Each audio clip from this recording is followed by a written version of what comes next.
Oh hey guys, it's Memorial Day weekend and I'm in Holy Cross Cemetery, Clarksburg, West Virginia. I'm a snuffy. I grew up Methodist and Baptist. I think this is the second time in my life I've ever been in this cemetery, but I wanted to talk to you about some important aspects of history and Clarksburg's history. I'm gonna take a little dog leg here and explain something of greater significance that ties into Clarksburg.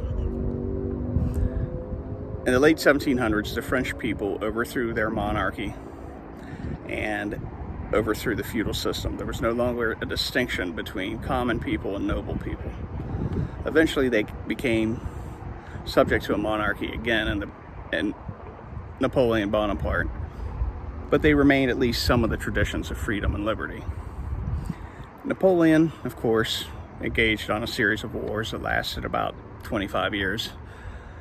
He got as far as burning Moscow, which is something even Hitler never reached. One of the greatest generals in history, and he also overthrew the feudal system within Germany and Italy. Although he left monarchies in place in many times, he put Bourbon rulers, which was a French noble family, on the thrones of Spain, attempted to in Portugal, although the English eventually threw him out, and in southern Italy, what they call the Kingdom of the Two Sicilies, which was from Naples down through Sicily. After Napoleon fell, that monarchy was very unstable because it was a French monarchy in an Italian area. One of the ways they maintained their power was to throw the formal rulers, nobles, ruling class in prison. While in prison, these people would become subject to bullies and gangs within the prison. These gangs eventually consolidated into three different groups based on geography. One area around Naples had its gangs, the boot of Italy had another set of gangs, and Sicily had its own set of gangs, which became known as the Mafia. In order not to be abused in prison, these noblemen, businessmen, a lot of times would pay duties to these gangs, and so the forerunners of modern organized crime accumulated a large amount of money.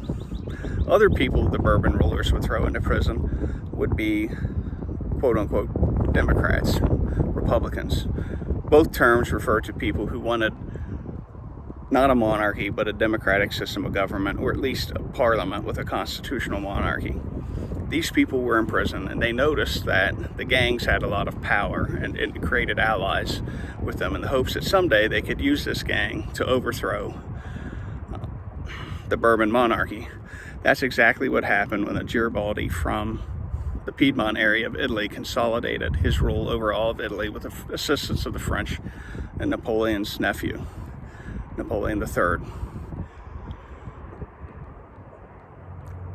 To maintain their power and to organize things, a lot of times the rulers of what became the King of Italy with his constitutional monarchy and relied a lot on what was organized crime, which was eventually exported to the United States, first to New Orleans in the 1870s because it was already a Latin cultured area, and then it spread across the United States. There were three competing groups based on nationality or regions of Italy, as I mentioned. In the 1930s, they stopped fighting among each other and consolidated generally under a Sicilian tradition, although they were all related traditions. That became known as the Cosa Nostra, the Mafia, the American Mafia, but at that time they had already split from the Sicilian organization.